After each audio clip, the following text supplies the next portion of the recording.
হাদিসে বলেছেন যে দুটো তরল পদার্থ, মানে দুটো তরল পদার্থ আছে, এই দুটো যার সৌভাগ্য নসিব হয়েছে ইনশাআল্লাহ সে জাহান্নামে যাবে না।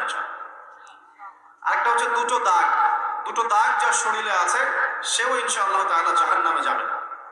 এক নাম্বার দুটো তরল কি? একটা হচ্ছে গায়ের রক্ত। যে ব্যক্তি আল্লাহ পাকের দ্বীনের জন্য রক্ত দিয়েছে, আল্লাহ পাকের দ্বীনের জন্য, দুনিয়ার জন্য না, আল্লাহর দ্বীন প্রতিষ্ঠার জন্য যে সংগ্রাম করেছে, রক্ত ঝরেছে, এই যে রক্তের ফোঁটা মাটিতে পড়ার আগেই তার সমস্ত গুনাহ মাফ করে দেয়া। যেমন উহুদের যুদ্ধে সাহাবীরা যুদ্ধ করেছেন না, বদরের যুদ্ধে সাহাবীরা যুদ্ধ করেছেন না, তাদের রক্তের ফোঁটা মাটিতে পড়ার আগেই সমস্ত গুনাহ আল্লাহ মাফ করে দিয়েছে। আরেকটা তরল পদার্থ হচ্ছে অশ্রু, চোখের পানি। এই চোখের পানি যে ব্যক্তি আল্লাহকে স্মরণ করে গোপনে, নীরবে, নিভৃতে আল্লাহকে স্মরণ করে কান্নাকাটি করে